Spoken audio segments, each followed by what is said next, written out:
안녕하세요. 아들 하나를 둔 엄마이자 겸손하고 바른 남편을 둔 아내입니다. 저는 시댁의 한 인물과 엮인 끔찍한 사연을 써보려고 하는데요.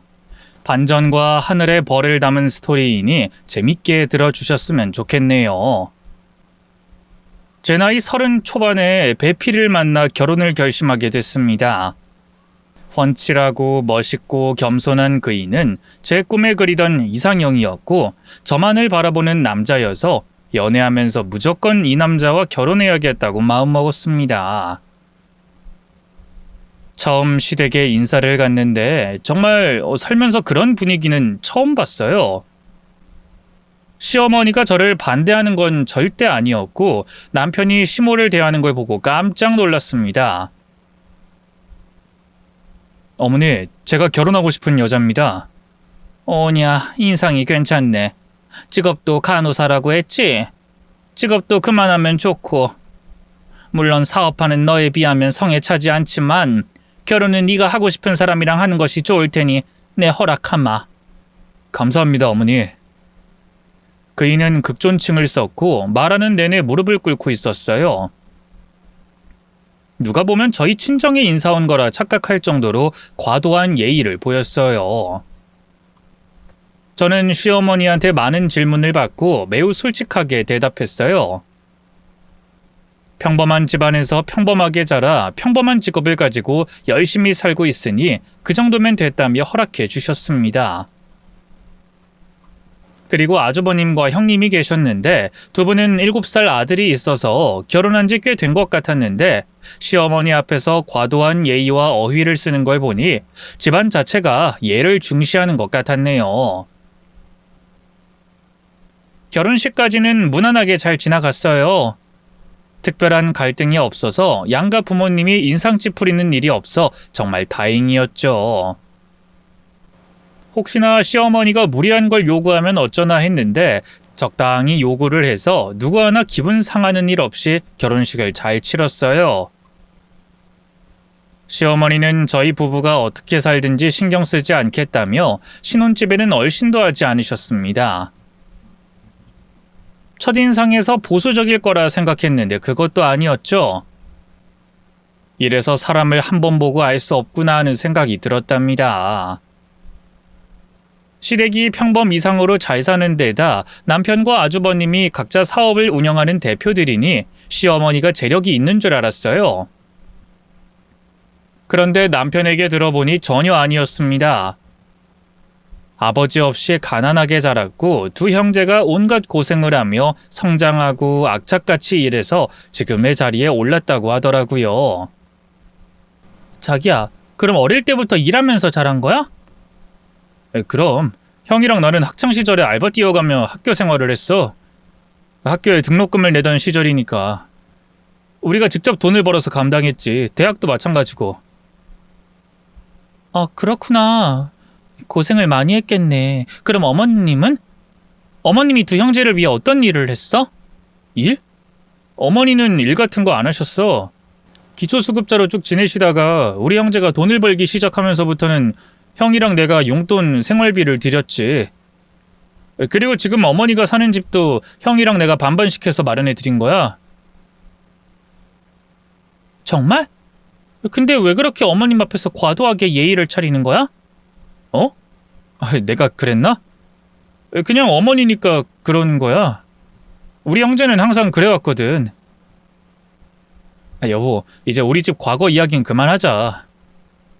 그이가 시어머니의 뒷바라지로 성공한 건 줄 알았는데 전혀 아니었던 겁니다.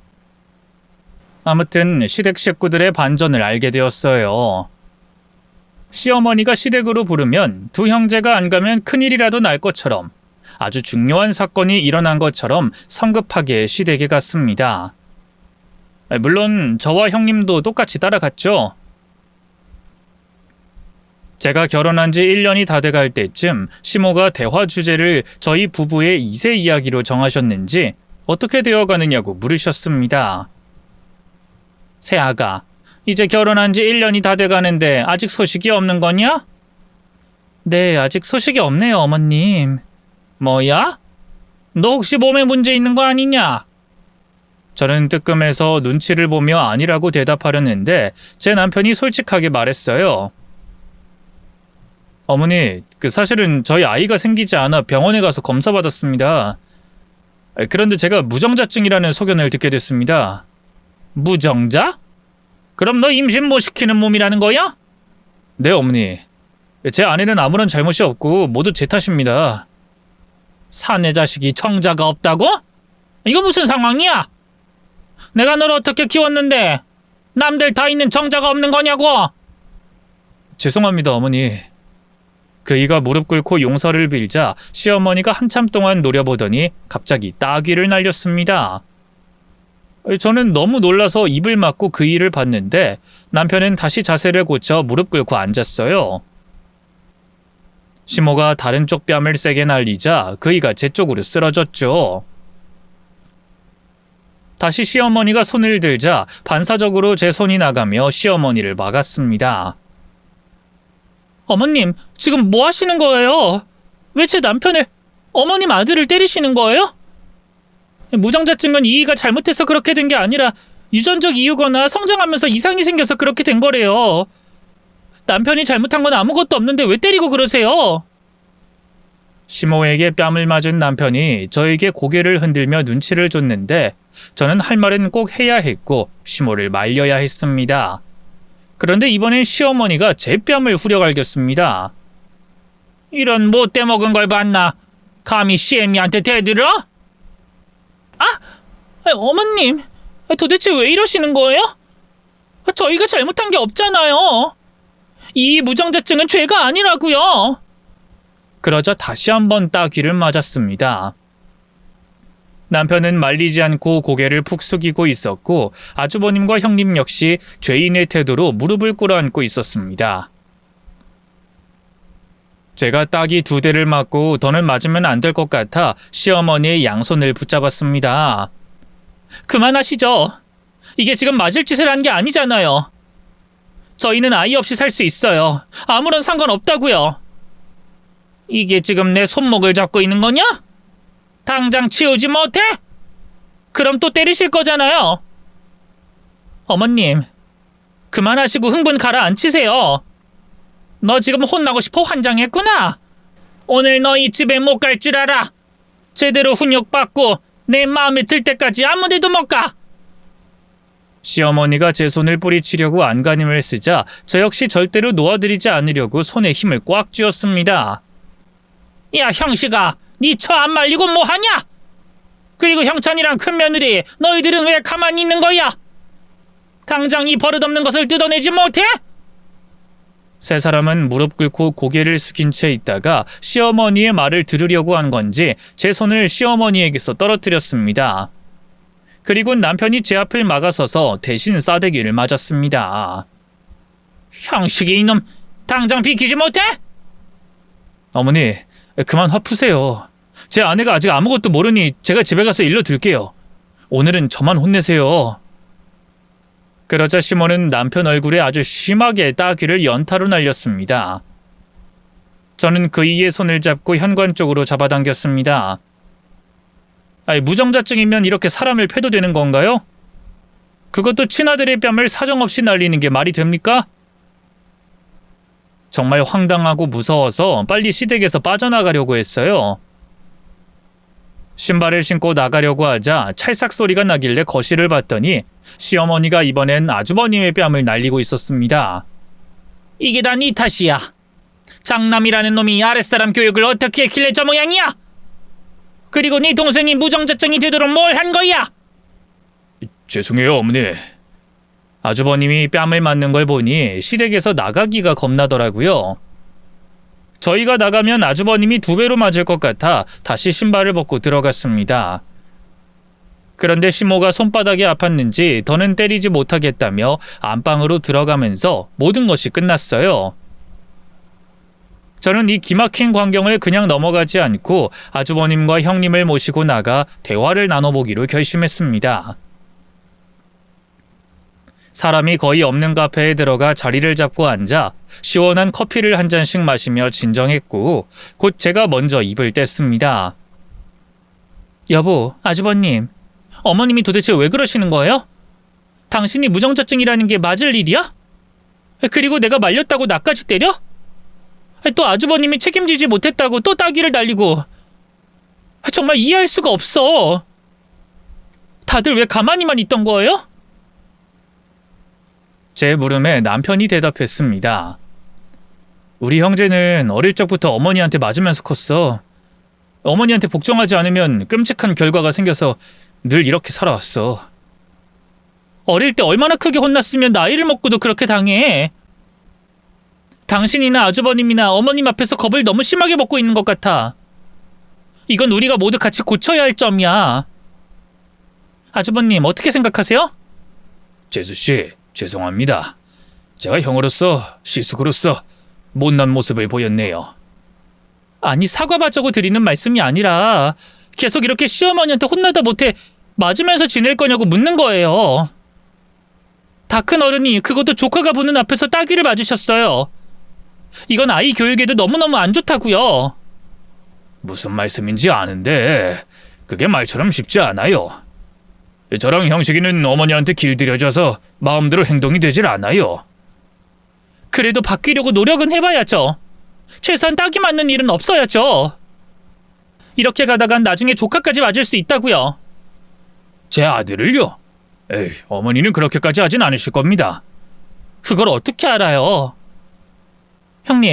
형님도 말 좀 해보세요. 어머님의 행동에 문제가 있다는 건 아시죠?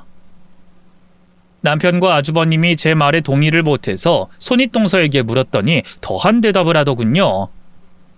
아무리 그래도 집안 어른인데 저희가 대들고 그러면 안 되지. 동서 아까 어머님 손목 잡아채는 거 하지 말았어야 했어. 괜히 더 화를 키웠다고. 그냥 어른이 하는 말을 듣고 반성하는 게 좋은 것 같아. 네? 형님, 혹시 형님도 여러 번 따귀를 받고 그러셨어요? 아이, 그게 중요한가? 아무튼 어머님 행동을 비난하기 전에 동서의 행동부터 신경 써. 앞으로는 절대 대들거나 어머님 몸에 손대지 마. 정말이지 세 사람 모두 시어머니를 엄청나게 두려워하면서 감싸더군요. 저만 이상한 사람이 된 기분이었습니다. 남편의 무정자증으로 인해 시어머니의 화가 많이 나서 한 차례 얻어맞은 뒤로 시댁에 한동안 가지 않았어요. 그런데 시어머니가 먼저 밥 먹으러 건너오라고 했다며 남편이 성급하게 옷을 입더군요. 여보, 어머니가 부르셔. 당신도 빨리 준비해. 뭐? 갑자기? 우리 오늘 영화 보러 가기로 했잖아. 영화는 아무 때나 보면 되지. 어서 옷 입어. 그래, 가자. 가보자. 오늘은 무슨 일이 생길지 가보자고. 그렇게 남편은 데이트까지 깨가면서 시어머니의 부름에 바로 달려갔습니다. 주방에 형님이 혼자 음식을 하고 있어 저도 손을 씻고 상 차리는 걸 도와드렸습니다. 다 같이 모여 식사를 하는데 시어머니가 남편에게 다시 무정자증 이야기를 꺼내더군요. 형씨가, 무정자증은 못 고친다는 말이냐? 네, 어머니. 어렵다고 들었어요. 결국 씨 없는 수박으로 산다는 거네. 아니, 사내 자식이 어떻게 기본적인 것도 없이 살아가냐? 너도 참 한심하다. 저는 그 말에 반박하고 싶었지만 이를 크게 키워서 싸움이 날 것 같으니 조용히 입을 다물었습니다. 시어머니는 군림한 왕처럼 떠받든 걸 좋아하셨는지 자주 집으로 불러 저희 네 사람이 두려움에 떠는 걸 꼭 즐기는 것처럼 보였습니다. 한편 저희 부부는 새롭게 시작한 활동이 있었어요. 보육원에 가서 봉사활동을 시작하게 되었답니다. 남편이 먼저 봉사를 해보면 어떻겠냐고 해서 저야 너무 좋은 일이고 한 번쯤 해보고 싶어서 그이의 말을 따르기로 했습니다. 그래서 한 보육원에 가서 봉사활동을 몇 번 나갔는데 저는 애들 빨래와 식당에서 조리를 하며 봉사했는데 남편은 남자아이들과 축구하고 놀았어요. 그것도 봉사의 한 가지니 멀리서 보며 참 멋있다고 생각했습니다. 보육원 남자아이들은 제 남편을 많이 좋아했는데 그중 6살 꼬마 친구가 그 일을 보기만 하면 뒷공무니를 쫓아다녔습니다. 철민아, 아저씨가 그렇게 좋아? 네, 아저씨랑 같이 살고 싶어요. 나 아저씨 아들 하면 안 돼요? 뭐 아들? 아저씨 말 잘 들을 테니까 날 입양해 주시면 안 돼요? 꼬마애가 해맑은 미소로 자기를 입양해달라고 하자 그이는 눈시울을 붉혔습니다. 우리 철민이가 아저씨를 좋아해주니까 너무 좋다. 아저씨 울어요? 내가 같이 살자고 해서 싫었어요? 아니야, 같이 살고 싶어서 우는 거야. 같이 살고 싶으면 웃는 건데. 보육원 친구들을 입양하는 어른들은 다들 웃던데요? 아, 그렇구나. 그럼 아저씨도 웃어야지. 남편은 눈물을 흘리며 입가엔 미소가 걸려 있었습니다. 봉사활동을 하고 집으로 돌아가면 남편은 한참 동안 침묵하고 있었어요. 아이를 키우고 싶은데 무정자증이라 낳을 수 없으니 많이 괴로웠던 모양입니다. 또 6살 꼬마 철민이가 잘 따르고 가족이 되고 싶어 하니 마음이 많이 흔들린 것 같았어요. 그래서 제가 남편에게 말했습니다. 여보, 우리 철민이 입양할까? 뭐? 당신 진심이야? 그럼. 그런 진지한 일을 농담으로 하겠어? 철민이가 당신 엄청 좋아하잖아. 당신이나 나나 철민이를 예뻐하고 좋아하기도 하고. 우리가 입양해서 키우는 게 어때? 여보, 정말 고마워. 근데 우리 어머니가 아시면 큰일 나. 날 가만두지 않으실 거라고. 어머님은 나중 일이야. 그리고 어머님이 우리 인생을 대신 살아주는 분이 아니잖아. 우리가 행복하려고 하는 일은 우리가 직접 결정하자. 당신 그 정도 용기는 있는 사람이잖아. 그이에게 힘을 주는 말을 해줬더니 바로 결심을 하더군요. 그럼 우리 철민이의 부모가 돼볼까? 나는 정말 잘 키울 자신 있어. 그럼 됐네. 이야기 끝. 다음 주에 보육원 가서 원장님이랑 이야기하고 절차 물어보자. 아, 그리고 가장 중요한 철민이 의사 물어봐야지. 그래, 물어봐야지. 근데 분명히 철민이는 우리의 아들이 되고 싶어 할 거야. 확신해. 그이가 그렇게 좋아하던 꼬마 철민이를 다시 만나러 갔을 때 입양 이야기를 꺼냈더니 세상을 다 가진 행복한 미소를 지으며 남편에게 안겼습니다. 입양을 하면 이 녀석이 아빠만 좋아할까봐 걱정이 들더군요. 그래서 저도 남편 못지않게 큰 사랑을 줘서 철민이의 진짜 엄마가 되기로 다짐했답니다.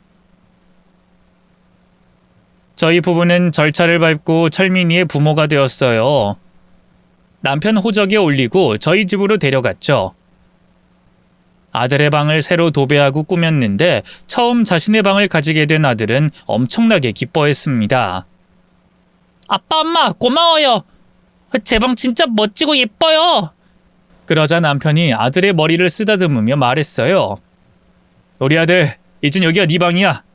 오랫동안 써야 할 방이야. 오랫동안이요? 그럼 평생 쓰지는 못하는 거예요? 나 여기서 살다가 다시 보육원에 돌아가야 하나요? 아이고, 우리 아들이 오해를 했구나.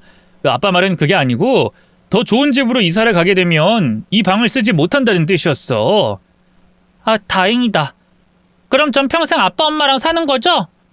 그렇지. 아니, 너 나중에 크면 결혼을 해야 하니까 그때는 따로 살겠지? 아니에요. 난 결혼해도 아빠 엄마랑 같이 살 거예요.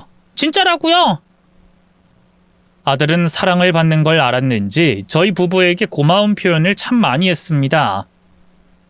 남편은 다 좋고 행복한데 걸리는 게 한 가지 있으니 가끔 긴장한 모습을 보였어요. 바로 시어머니 때문이었죠. 말도 없이 입양을 했으니 분명히 큰일이 날 거라며 불안해했어요. 몇 개월 동안은 시댁에 갈 때마다 친정에 맡기고 다녀왔는데 곧 남편이 더는 미루지 못하겠다며 시댁에 아들을 데려가서 인사시키자고 했어요. 여보, 오늘 어머니가 다 모이래. 그 자리에 우리 아들 데리고 가자. 정말? 당신 괜찮겠어? 언제까지 숨길 순 없잖아. 혼나도 내 아들을 꼭 손자로 인정받게 할 거야. 무슨 일 생기면 내가 막아줄 테니까 너무 걱정하지 마. 그이는 벌벌 떨면서 저와 아들을 차에 태우고 시댁으로 향했습니다. 이윽고 시댁 안으로 들어서자 시어머니와 아주버님 부부가 놀란 눈으로 제 아들을 내려다봤습니다. 시어머니는 고개를 갸웃거리더니 물었어요. 얘는 뭐냐? 어머니, 드릴 말씀이 있어요. 이 아이의 이름은 철민이고요. 우리의 아들입니다. 지금 얘가 뭐라는 거야? 제가 왜 니들 아들이야? 어머니, 그게 그러니까 그이가 끝까지 말하지 못하고 말을 더듬자 제가 대신 말했습니다. 어머님, 철민이는 저희 부부가 입양한 아이예요. 보육원에서 봉사활동하다가 만난 아이인데 남편을 엄청 많이 잘 따라요. 우리 철민이 귀엽고 사랑스럽죠? 이게 뭔 헛소리냐? 입양이라니? 정말 보육원에 버려진 애를 입양했다는 거냐? 네, 어머님. 미리 말씀드리면 반대하실 것 같아서 저희끼리 결정해서 입양 절차 밟았어요. 이젠 형식 씨의 호적에 올라간 어엿한 우리 집 아들이라고요. 내가 지금 뭘 들은 거냐? 니들 장난 아니고 진짜냐? 저 못난이 꼬맹이를 니들이 키우겠다고? 감히 우리 집안 호적에 저 따위 애를 올렸단 말이냐? 시어머니가 분노에 시동을 걸더니 곧 터져나온 화를 남편에게 풀었습니다. 그 이에 목덜미를 잡더니 뺨을 있는 힘껏 날리려고 했어요. 저는 몸을 던져서 시어머니를 막았습니다.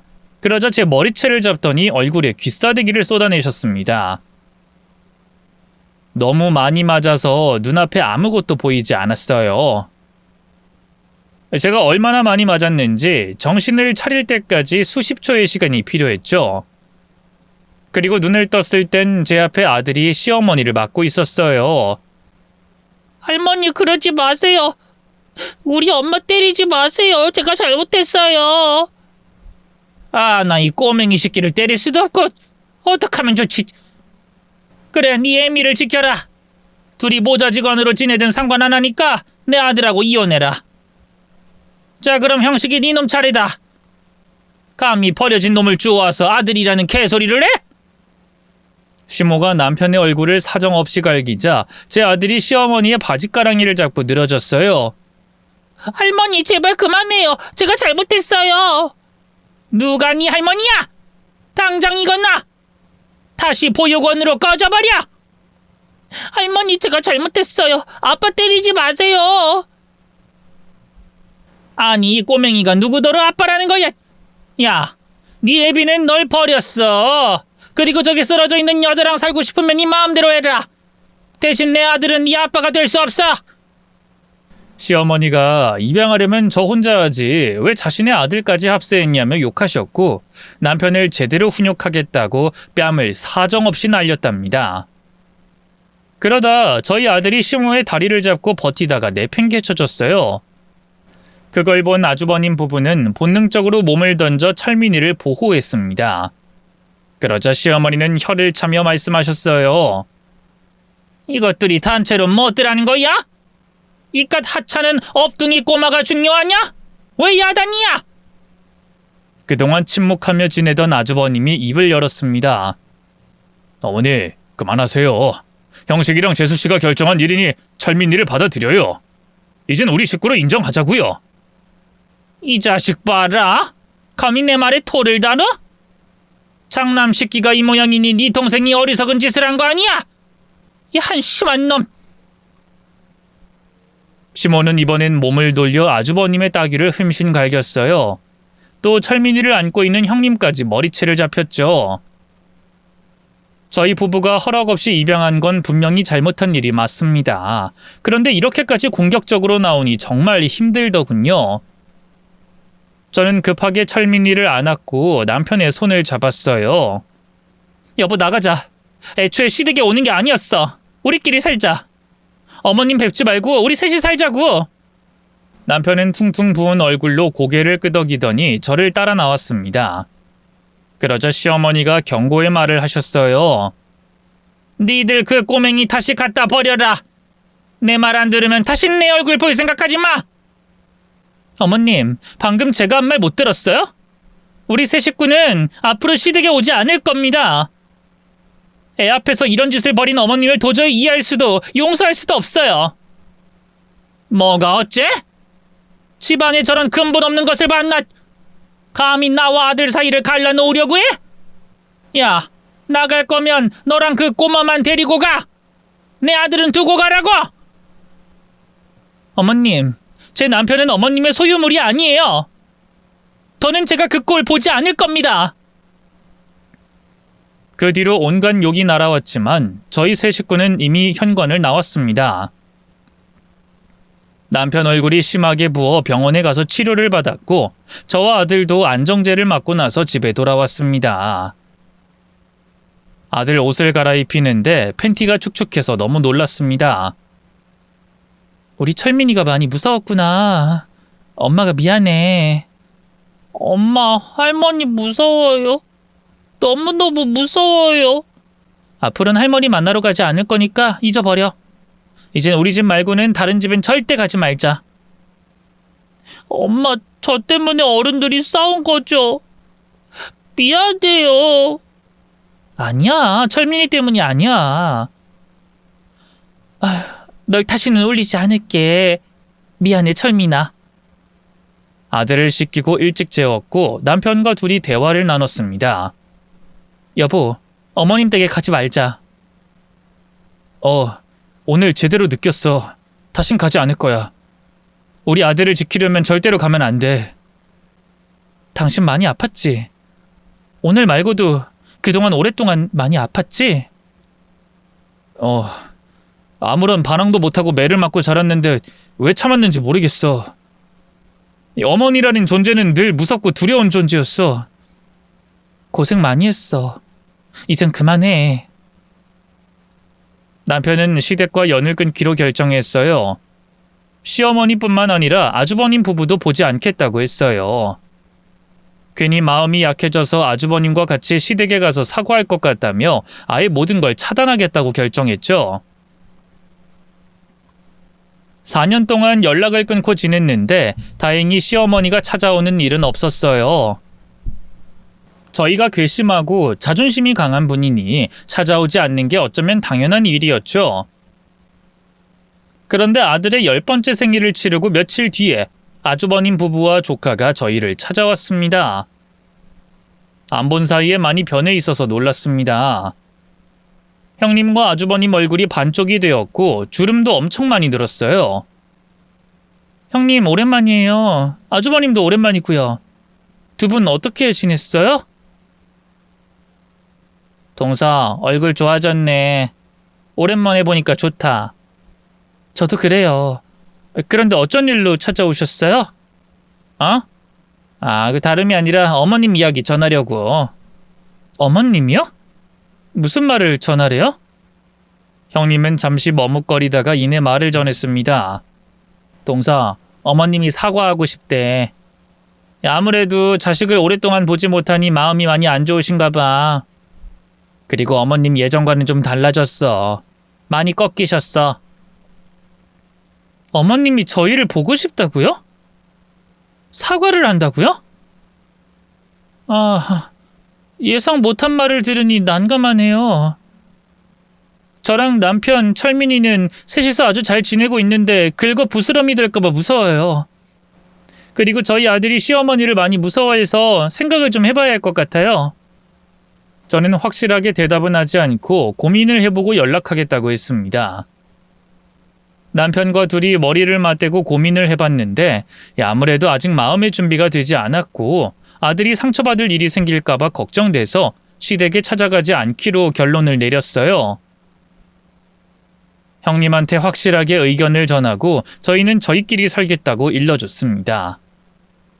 그런데 며칠 뒤에 엄청 놀랄 일이 벌어졌습니다. 현관 초인종이 울려서 나가봤더니 시어머니가 홀로 서 있더군요. 아가, 나 들어가도 되겠냐? 어머니? 들어가면 안 되니? 아니에요, 들어오세요.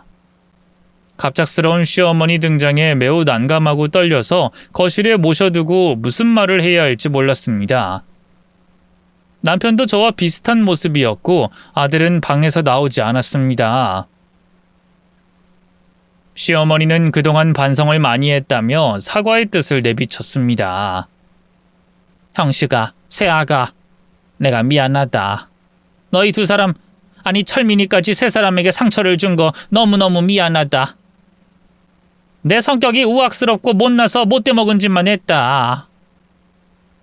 형씨가 어릴 때 엄마가 매를 많이 들었던 거 미안하게 생각해. 요즘 이 엄마는 정신과에 다니며 좋아지고 있다. 너희가 이젠 나를 이해해주면 어떨까 싶다. 어머니, 진심이세요? 저희 가족들한테 사과하는 거 진짜예요? 아이 그럼 내가 거짓말할 거면 여기까지 뭐하러 왔겠니? 내 손자는 잘 있냐? 오랜만에 얼굴이 보고 싶구나. 제 아들은 그때 트라우마가 있어서 어머니 만나기 싫답니다. 아이 저런, 내가 정말 못된 인간이었네. 미안하구나. 어머니가 이렇게 찾아와서 사과를 해줄 거라고는 상상도 못했어요. 솔직히 지금 많이 혼란스러워요. 왜 아니겠니? 나라도 그랬을 거다. 하지만 나는 변했고 반성 많이 했어. 너희들과 다시 왕래하며 지냈으면 좋겠구나. 시몬은 저희 두 사람에게 사과했고 다시 부모 자식으로 지내자고 하셨습니다. 그렇게까지 나오니 제 마음이 약해지더라고요. 시어머니가 생각해보라는 말을 남기고 떠나시자 남편은 흐느끼며 울기 시작했습니다. 내가 태어난 이후로 엄마한테 사과를 처음 받아봤어. 진짜 변하신 걸까? 여보, 그런 것 같아. 정신과에도 다닌다고 하시잖아. 그런데 모든 결정은 당신이 해. 마음이 여전히 힘들면 안 봐도 돼. 그러자 남편은 긍정적인 대답을 하더군요. 우리 철민이를 손자로 받아주겠다고 하니까 엄마랑 왕래를 하는 게 어떨까 싶어. 우리 아들 트라우마를 없애주려면 직접 어머니한테 사과도 받고 사랑받으면 좋아질 것 같아. 아들한테 말해보고 만나보겠다고 하면 찾아뵙자. 그래, 당신 마음 알았으니까 일단 울어. 시원하게 울고 아들한테 말해주자. 남편이 실컷 울도록 등을 토닥여주었고 한참 뒤에 그이가 세수를 하고 아들에게 시어머니 이야기를 꺼냈습니다. 아들은 착한 것으로 둘째가라면 서러울 만큼 심성이 고운 아이여서 저희가 하는 말을 귀 기울여 듣더니 시어머니를 다시 만나도 좋겠다고 대답했어요. 그래서 결국 얼마 뒤에 시댁에 찾아가 온 식구가 아주 오랜만에 모였습니다.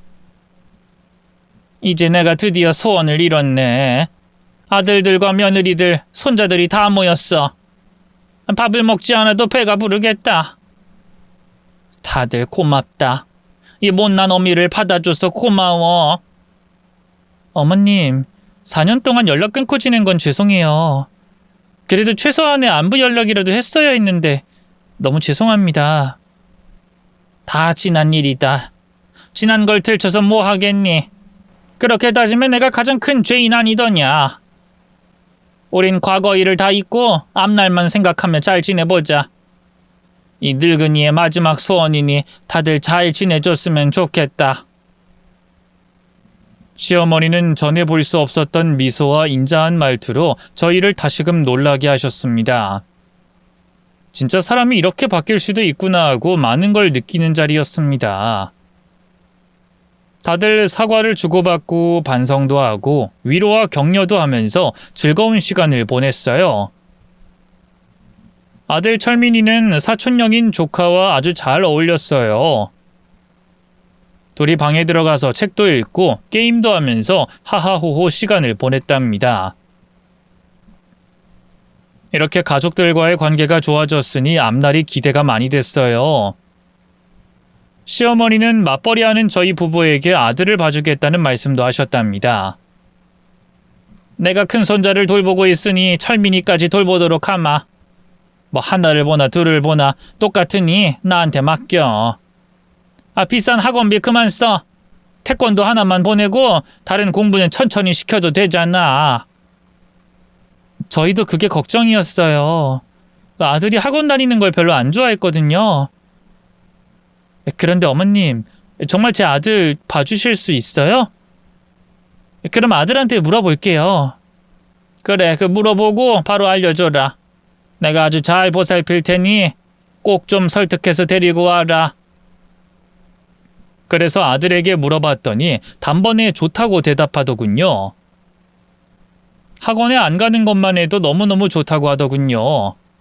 그리고 시어머니를 몇 번 봤는데 잘해주시기도 했고 사촌형과 노는 것이 재밌다며 방과 후에 시어머니 댁으로 가서 놀다가 오겠다고 했죠. 며칠 뒤부터 아들은 시댁에서 잘 놀다가 왔는데 하루는 표정이 많이 어두웠습니다. 혹시나 해서 아들에게 무슨 일이 있느냐고 물었습니다. 철민아, 오늘 무슨 일 있었어? 할머니한테 혼났니? 아니요, 아무 일도 없었어요. 그냥 졸려서 그래요. 아, 그런 거야? 혹시 할머니가 나쁜 말 하거나 꿀밤을 주진 않는 거지? 네, 엄마. 할머니 댁에서 사촌형이랑 아주 잘 놀고 있어요. 제 걱정은 하지 않아도 돼요. 그래, 그럼 계속 잘 지내보렴. 다행히 시댁에서 별일을 당하지 않고 잘 놀다 오는 것 같아서 걱정을 내려뒀습니다. 몇 개월 동안 거의 매일 아들이 학교 끝나면 항상 시댁에 들렀다가 왔죠. 그런데 가을의 어느 날 형님에게 연락이 왔어요. 시댁에 갔더니 제 아들이 없어졌다며 빨리 오라고 하더군요. 그래서 회사에 말하고 급히 시댁으로 달려갔습니다. 놀이터에서 조카와 놀다가 사라졌다고 합니다. 조카에게 어디로 갔느냐고 물었더니 말없이 고개만 좌우로 흔들더라고요. 그래서 경찰에 신고하려고 핸드폰을 꺼냈습니다. 그랬더니 시어머니가 손짓으로 말리더군요. 야, 신고하지 마라. 철민이 그놈 버릇이 너무 없어서 혼 좀 냈다. 그랬더니 삐져가지고 나한테 화내고 사라진 거야. 지금쯤 어디서 놀고 있을 테니 괜히 신고하지 마. 어머님, 철민이가 버릇없이 굴었다고요? 그럴 리가요. 그 착한 애가 말썽을 피울 일은 절대로 없어요. 아이, 그럼 내가 거짓말을 한다는 거냐? 아, 내가 참다 혼낸 거야. 야, 기왕 이렇게 된 거 걔 호적에서 파버리고 보육원에 보내라. 어머님, 왜 그런 말씀을 하세요? 철민은 저희 자식이에요. 버리고 말고 생각 자체를 해서는 안 되는 저희 집안의 귀한 자식이라고요. 얘가 눈 부릅뜨고 뭐라는 거야? 아무튼 난 잘못한 거 없으니 그만 짜증내라. 철민이 그놈은 우리 집안 망하게 할 놈이니 찾지 마. 도대체 뭐 때문에 그러시는지 제가 알아내야겠어요. 그렇게 말하고 경찰에 신고를 하고 형님과 같이 아들을 찾으러 나왔습니다. 아들 이름을 부르며 여기저기 돌아다녔는데 아들의 모습은 보이지 않았습니다. 경찰관도 와서 같이 찾아봤지만 3시간이 지나 해가 졌는데도 아들을 찾지 못했죠. 저는 아픈 두 다리를 억지로 끌고 다니며 골목을 돌다가 쪼그려 앉아있는 아들의 뒷모습을 봤어요. 한숨을 내쉬며 아들을 불렀습니다. 철민아! 엄마? 철민아, 이리 와! 아들은 달려와서 저에게 안겼습니다. 철민아, 무슨 일이 있던 거야? 왜 말없이 사라진 거야? 엄마, 미안해요. 나 할머니 댁에 가는 거 너무 힘들어요. 할머니가 힘들게 했어? 그게 오늘은 우찬이 형이랑 놀이터에서 축구공을 가지고 놀았는데 제가 공을 차는데 갑자기 할머니가 나와서 혼냈어요. 그리고 형이 없는 곳으로 데려가서 심하게 꾸중하셨어요. 뭐라고? 할머니가 뭐라고 꾸중했니? 이렇게 말했어요. 감히 내 손자의 공을 빼앗아? 어디 천의 고아놈이 내 손자 공을 빼앗아? 이 하찮은 놈아. 너 같은 놈이 내 손주라고? 속 터진다. 내가 자식이랑 다시 잘 지내보려고 돌봐주겠다고 했는데 어떻게 된 게 맨날 꼴 보기 싫으냐? 야, 내가 하는 말 잘 들어라. 너는 보육원에 버려진 놈이야. 언제까지 내 아들이 널 키워줄 것 같냐? 빨리 정 떨어져서 갖다 버려야 할 텐데. 아이고, 이 화상. 얼굴만 봐도 기분 더럽네. 야, 너 내 집에 오면 얼굴 들지 마. 바닥에 보고 있으라고. 이렇게 말하고 저한테 꺼지라고 했어요. 그래서 너무 슬퍼서 도망갔어요. 아들의 말을 들어보니 시어머니가 그동안 앞에서는 인자하고 착한 척 하시고 뒤에서는 제 아들에게 모진 말, 나쁜 말을 많이도 하셨더군요. 애초에 제가 시모를 믿고 아들을 맡긴 게 잘못이었습니다. 저는 속으로 엄마 자격 없는 저 자신을 욕했고 아들을 집에 데려갔습니다. 남편에게 모든 걸 일러줬고 조치를 취하자고 이야기했습니다. 그이와 저는 다음날 저녁에 시댁에 가서 바로 이야기했어요. 어머님, 저희 철민이한테 함부로 대하셨더군요. 애한테 못할 말을 너무 많이 해서 애가 상처를 심하게 받았습니다. 야, 나야말로 네 아들 때문에 스트레스가 이만저만이 아니야. 버릇없고 싹수가 누런 게 아예 뿌리를 뽑아버려야 한다고. 아들아, 네 입양아를 다시 보육원에 갖다 버리면 안 되냐? 그러자 남편이 입을 열었습니다. 어머니, 아무래도 안 되겠네요. 어머니가 사과하고 변하셨다고 해서 믿었는데 저희가 괜히 마음을 열었던 것 같습니다. 앞으로는 어머니와 만나지 않겠습니다. 뭐가 어째? 고작 그 입양한 놈을 꾸중했다고 날 버리겠다고? 야, 나도 할 만큼 했잖냐? 생판 남의 자식을 걷어줬잖아. 혼 좀 낸다고 무슨 큰일이라도 났냐? 어머니는 한결같은 분이시네요. 제가 판단을 잘못했어요. 어머니, 건강하게 오래오래 사세요. 저희는 이제 여기에 오지 않겠습니다. 이놈의 자식이. 야, 내가 누구한테 손찌검을 한 것도 아닌데 고작 이런 일로 또 연을 끊겠다고 협박을 하냐? 이야, 이 자식놈의 새끼가 아주 잘 나셨네. 그래, 나도 니들이랑 왕래하고 싶지 않다. 괜히 사과했어. 생각해보니까 난 장남이랑 큰손자만 있으면 돼. 너같이 멍청한 아들이나 업둥이 꼬맹이는 내 인생에서 제외돼도 아무 상관도 없어. 네, 어머니. 그럼 장남이랑 큰손자랑 잘 지내봐요. 저희 둘이 나가려고 하자 시댁의 아주버님 부부가 들어왔습니다. 두 사람은 화가 잔뜩 든 얼굴로 들어왔어요. 형님이 시어머니한테 물어볼 게 있다면서 입을 열었습니다. 어머님, 우리 애한테 철민이랑 놀지 말고 괴롭히라고 가르쳤어요? 때리지 않으면 간식 안 준다고 하셨다는데? 뭐? 우찬이가 그러냐? 우리 큰손자가 왜 그런 거짓말을 했는지 모르겠네? 어머님, 우찬이가 거짓말 안 하는 거 아시잖아요. 저희 아들을 잘 봐주시는 건 감사한 일이지만 손찌검하는 거나 왕따 이런 걸 가르치신 거라면 문제가 심각합니다. 뭐? 고작 그런 거로 눈을 똑바로 뜨고 대들어? 아니 이것들이 단체로 와서 뭐 하자는 거야? 아이 그래, 내가 우찬이한테 가짜 손자 철민이를 좀 혼내라고 했다. 마음에 들지 않으면 꿀밤도 때리라고 했고. 근데 그게 어때서? 내 친손자도 아니니까 정이 안 가고 마음에 안 드니까 혼 좀 내는 건데 뭐가 어떻냐? 어머님, 그건 아니죠. 철민이도 이제 우리 집안 식구라고 인정하신댔잖아요. 그런데 우찬이한테 그런 못된 걸 가르쳤어요? 어머님, 저희 이번 일 그냥 넘어가지 않을 거예요.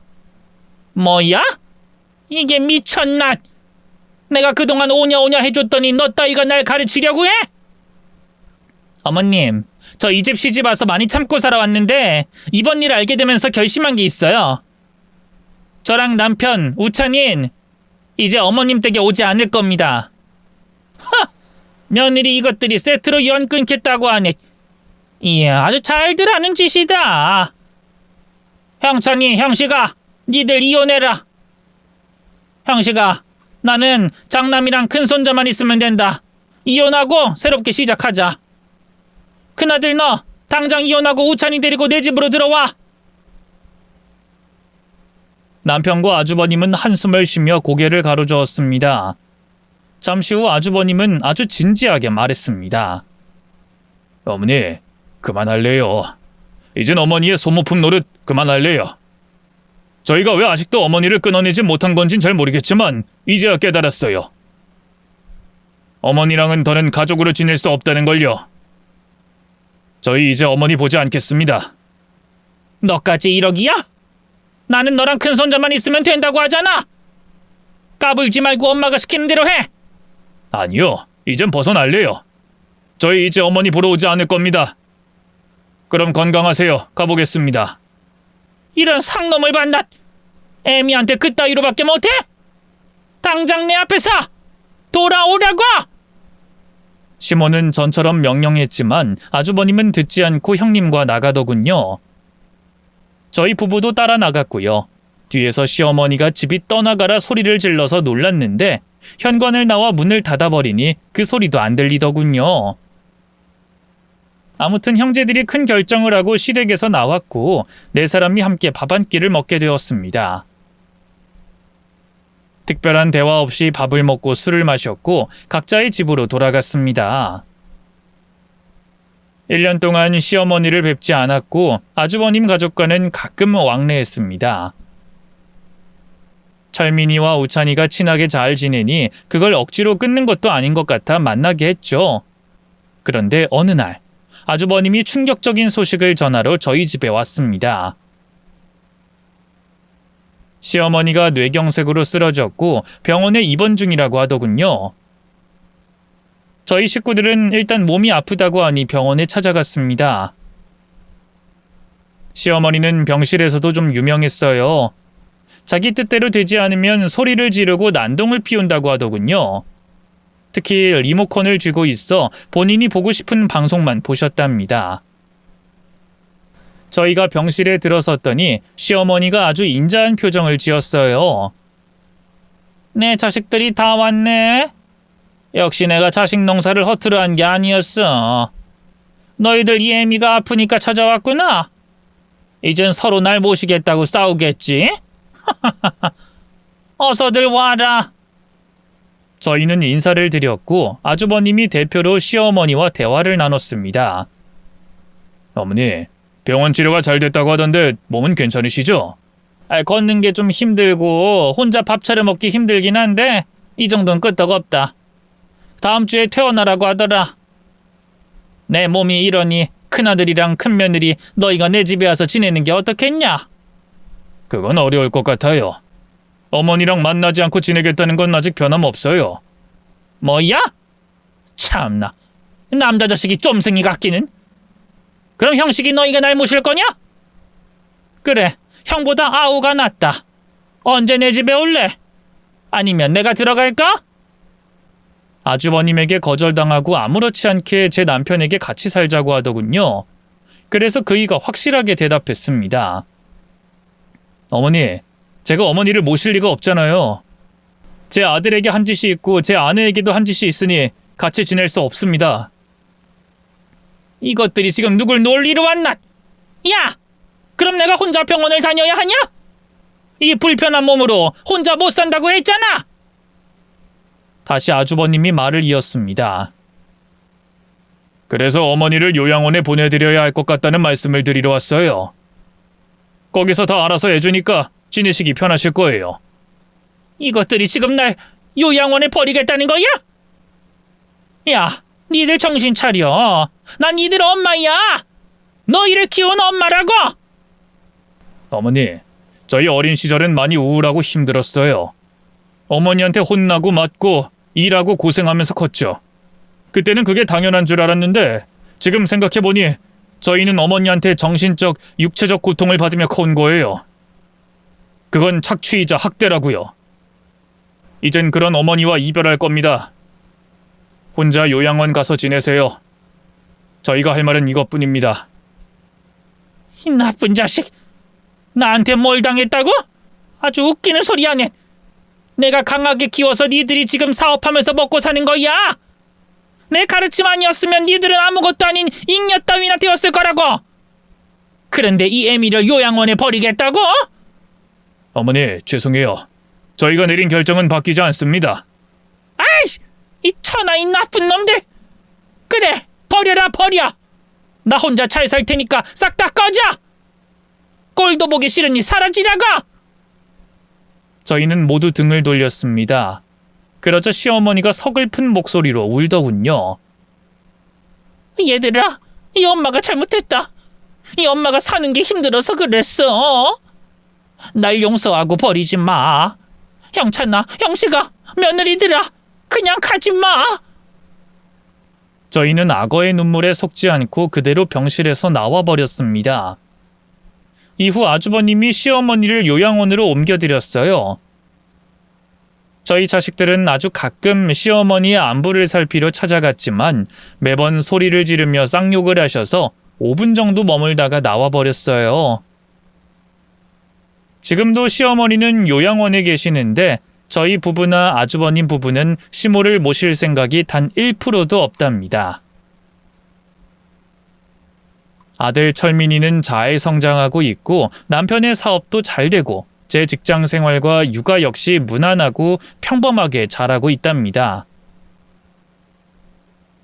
실행 이야기를 어렵게 꺼내봤는데 마지막 반전이 충격적이면서 당연하다고 느껴지시죠?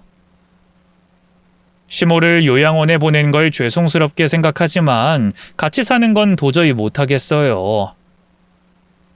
모든 건 인과응보, 사필귀정이니 이런 결과가 나오지 않았나 싶습니다.